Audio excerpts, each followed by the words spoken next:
Yo, what is up, Diamond family? It's your man VV, and welcome back to the VVS Academy. As you guys know, I'm here every week dropping off gems, teaching to record, and makes your music better. So if that sounds good to you, stick around, man. Look, I got a really crazy video for you guys today. Today I'm talking about my top vocal mixing tips, all right? I got 3 tips for you, and if you stick around, I got a bonus tip.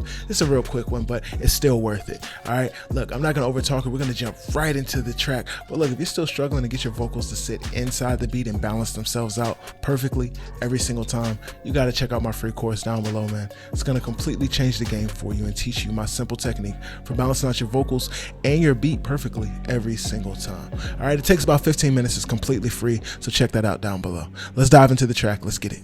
Gotta get to the dough, go get money, all I know. They gon' sweet, I'ma blow. These niggas know I can't go. Keep an eye on my back though, cause these niggas they faking, they not sure, bro. By myself I be dolo, cause these niggas be changing like any money mo. I be trying to pay.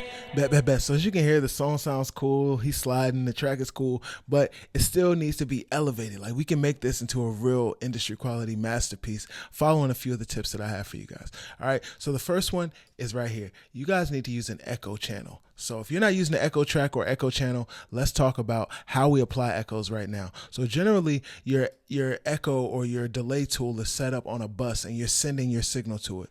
And if you want to add an echo to a specific word by itself, then you have to automate it. And to do that, you're going to set your send to latch mode from read mode. And then we're going to actually have to physically move this fader to echo the words that we want to echo. I'll show you how that works. All I know, they gon' sweet, I'ma blow. These niggas know I can't go. Keep an eye on my back though, cause these niggas. So 2 things. I think the echo's a little bit fast. Maybe we should go with a half note delay. But either way, we got that in there. Let's see what it sounds like. Let's put it back to read mode and play it back.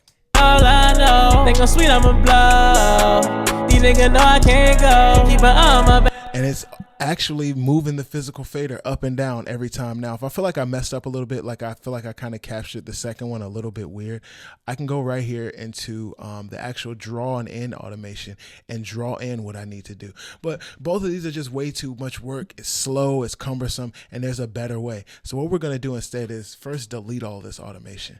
And the second thing we'll do is go back to the waveform view. Now, what we want to do instead is duplicate this channel. Now, when we duplicate this channel, what we want to make sure of is, one, that it's got the same effects and everything. But second of all, we talked about changing this. Let's change this to a half note delay. Now, the easiest thing in the world, we're just going to cut the words we want to echo and drag them to this channel. Let's boost the send a little bit, maybe 5 dB or so. Now let's cut out the words that we want.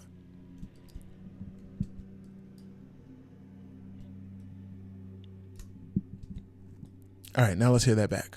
All I know, they gon' sweet, I'ma blow. These niggas know I can't go. Keep an eye on my back though, cause and just like that, man, like, you got echoes. It sounds clean. It sounds professional. If your artist didn't do ad libs, you could use this to fill in the ad libs. Really, an echo channel is the smoothest way to get your echoes dialed in and professional sounding without having to do a whole lot of work, fiddling with automation or trying to move these faders up and down.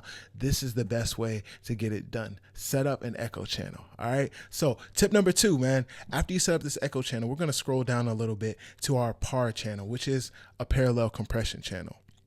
So let's talk about, first of all, what parallel compression is. So parallel is running side by side, right? It's 2 things that are right next to each other, and it's a mirror of the same signal. The only difference is they're affected differently. So we're going to have one signal that's kind of our main signal that's moderately compressed, moderately controlled, and it sounds pretty natural.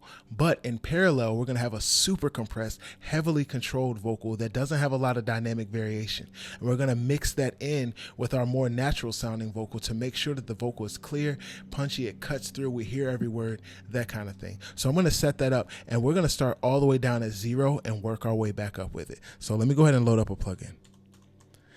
Now for me, I have a preset that I like to use, and it's already set up in the VMR. So let me load up my preset. All right, bet. So now we got this preset loaded in. I'm going to tell you guys now, the only thing that you really need to accomplish this parallel compression is this compressor in the middle, right? Any compressor will work. I like to use the Blue 1176 compressor because it's pretty quick. I like the tone of it, and it just gets the job done, you know, pretty efficiently. Next to that, we have this channel strip, which is basically just emulating an entire mix running through an analog mixing board. And so I add this to every channel in my mix. The last thing, this is just saturation, and I like to use this revival because it lets me saturate the high end and the low end separate from each other. So that's all we have here. Watch what this compressor is doing, and then we'll talk about it a little bit. All I know, they gon' sweet, I'ma blow. These niggas know I can't go. Keep my eye on my back though, cause these niggas they faking, they not sure, bro. By myself, I'll be dull.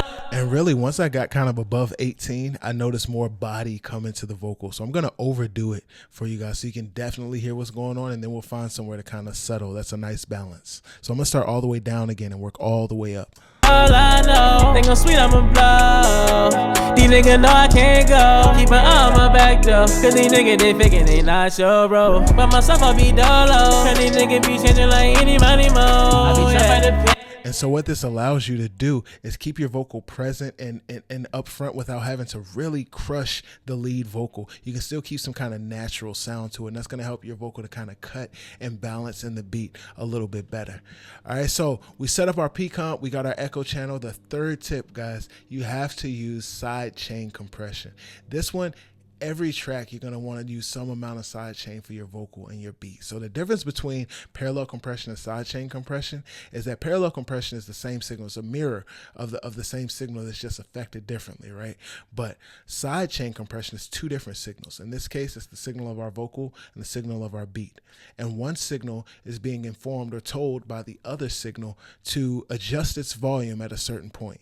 So let me show you that in practice. That's kind of the simplest way that I can explain it, but let me show you what I mean. So first, you see this little key right here. We're going to go and set this to the parallel compression channel that we just set up. This key is basically telling the compressor where to get its information from. It's telling the beat what to listen to know when to turn down, right? And so then we're going to go here and engage the side chain. If we don't engage this, it'll just work as a regular compressor. We'll only be compressing the beat rather than only affecting its signal when it crosses the threshold we set by the vocal. So this right here is our threshold. You're going to see our vocal cross over this, and once we get it to kind of where we want it to be, we'll stop. So we're going to adjust the threshold. Let's get the attack down a little bit faster. Let's adjust the knee just a little bit, and let's go with the threshold. All I know, they gon' sweet, I'ma blow. These niggas know I can't go. Keep my eye on my back though, cause these niggas they faking, they not sure, bro. By myself, I'll be dolo. Cause these niggas be changing like any money mo. I be trying to pay, got a lot of. And so what this allows us to do is, one, it keeps the vocal present. It keeps the vocal, as the most important thing. But it doesn't reduce the beat in a way that's audible. It doesn't turn the beat down so much that you hear it and notice that the beat is ducking.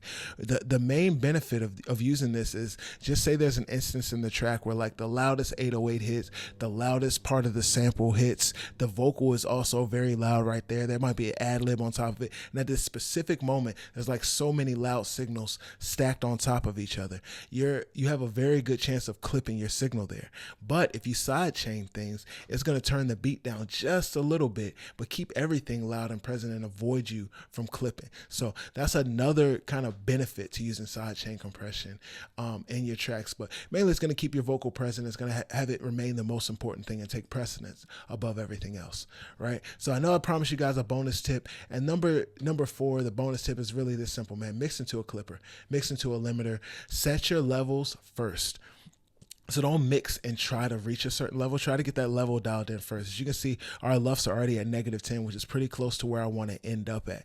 And I'm mixing into a limiter or into a clipper because it's going to change the sound of your song. And so you want to be able to still shape the sound of your song. You don't want to wait until you got your mix into a great place to then add the limiter or then add the clipper that's going to kind of change the tone and sound and feel of your track. Start with that in place and mix into that so that you can make the necessary adjustments as you go. All right. So look, man, these are the tips that I'm giving you guys week in and week out. And if you need a little bit more help, drop me a line down below. My name is VV and I'm here for you. Remember to stay humble and make diamonds only. Peace. Dog, good get money, all I know. They gon' sweet, I'ma blow. These niggas know I can't go. Keep my eye on my back though, cause these niggas they faking, they not sure, bro. By myself, I'll be dolo. Cause these niggas be changing like any money mo. I be trying to pay, got a lot of this shit on my mind. Brody bumping and Dre, that's a lowercase K, yeah, he tryna slide.